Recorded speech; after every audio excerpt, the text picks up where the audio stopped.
ये छात्राः सुप्रभातम्। अद्य वयं चतुर्थं पाठं पठिष्यामः।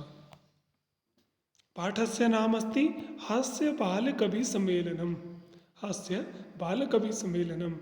हास्य हंसने वाला, बाल बच्चों का कवि सम्मेलन एक कविताओं का सम्मेलन है जिसमें छोटे छोटे बच्चे क्या कर रहे हैं, कविताएं बोल रहे हैं, हंसी की कविताएं बोल रहे हैं। उसे कहते हैं हास्य बाल कवि सम्मेलनम। तो सबसे पहले आप देखेंगे इस मंच के ऊपर विविध वेशभूषा धारण, विभिन्न प्रकार के कपड़े पहने हुए, वेशभूषा धारण किए हुए चत्वारः बालकाः।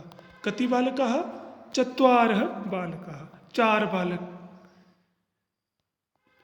कति बालकाः सन्ति अत्र? चत्वारः।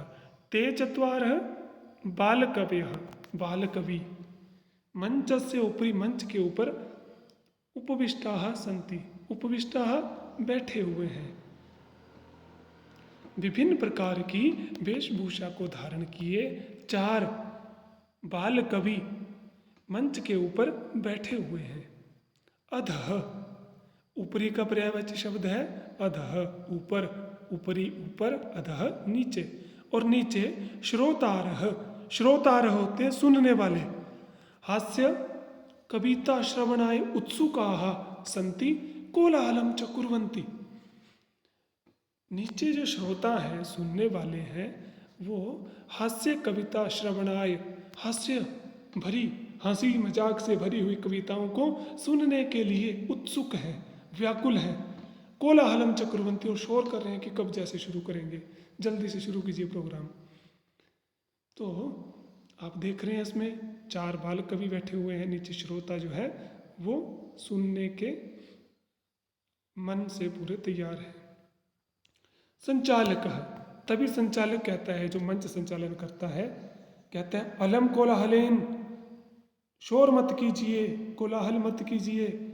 अद्य परम हर्षस्य अवसरः यत् अस्मिन् कवि सम्मेलने काव्यहन्तारः कालयापकाश्च भारतस्य हास्य कवि धुरंधराः समागताः सन्ति।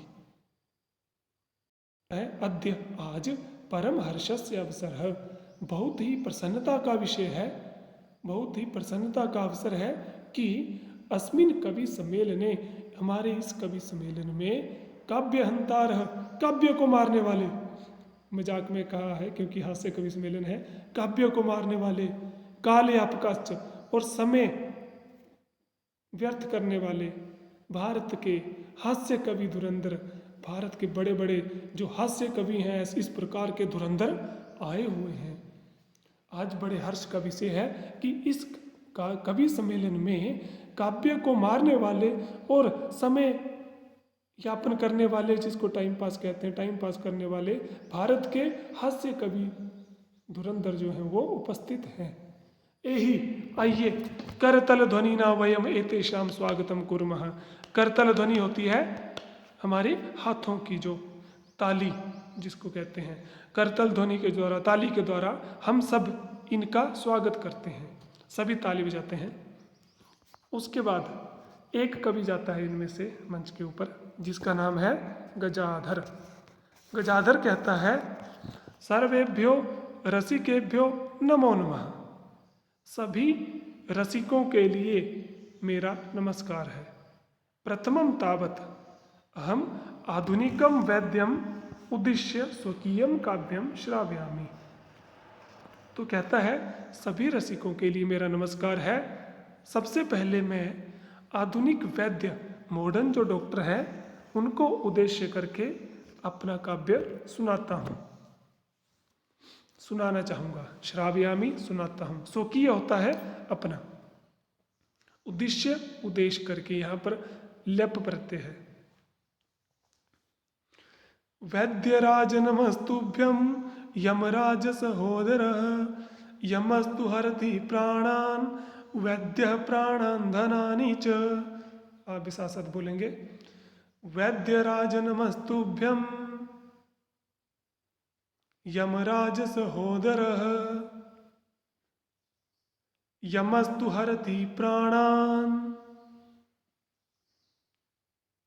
वैद्यः प्राणान् धनानि च।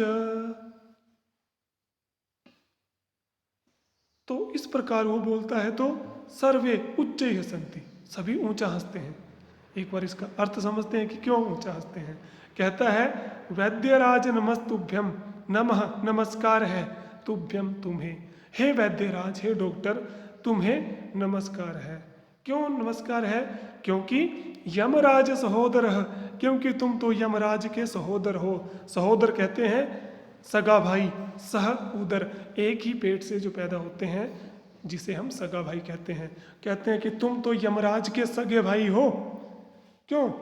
क्योंकि यमस्तु हरति प्राणान, क्योंकि यमराज तो प्राणों को ही हरता है, प्राणों को ही छीनता है।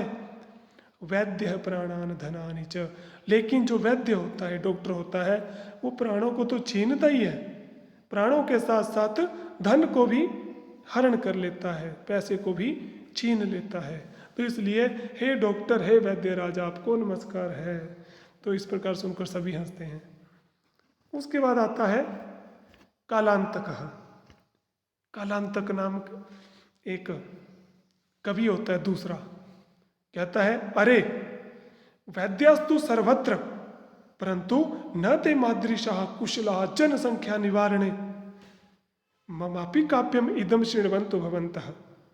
कहता है अरे वैद्यास्तु सर्वत्र, डॉक्टर तो हर जगह है, सर्वत्र सब जगह है, परंतु न ते मादृशाः, मादृशाः मेरे जैसे, कुशलाः कुशल हैं, निपुण हैं। किस विषय में? जनसंख्या निवारण में, जनसंख्या को कम करने में। कहते हैं अरे इस यहाँ बहुत से डॉक्टर हैं, वैद्य तो बहुत हैं, डॉक्टर तो बहुत हैं, लेकिन वो मेरे जैसे जनसंख्या कम करने के लिए कुशल नहीं है, निपुण नहीं है। कहते हैं मुझसे सीखो कोई जनसंख्या को मैं किस प्रकार कम कर रहा हूँ।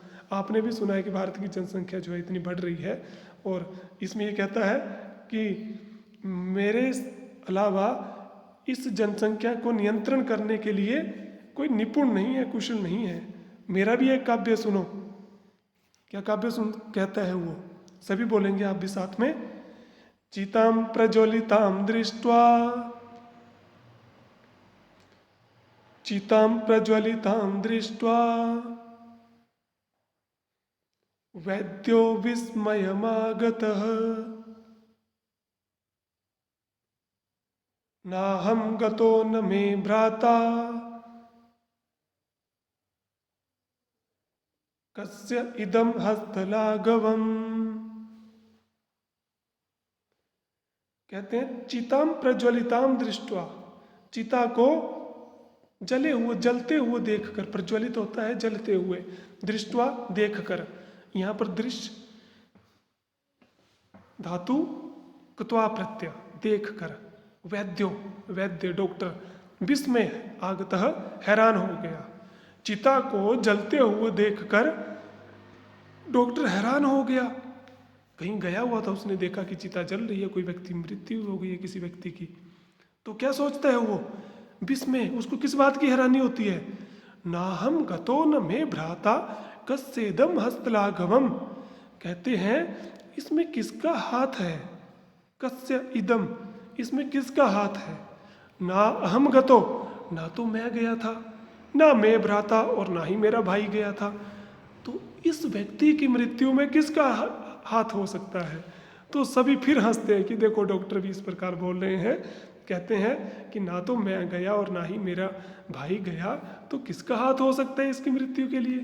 तो सभी जो है पुनः हंसती, सभी फिर हंसते हैं डॉक्टर के बारे में जब काव्य आता है। तो इस वीडियो के प्रथम भाग में हम इतना ही पढ़ेंगे। दूसरा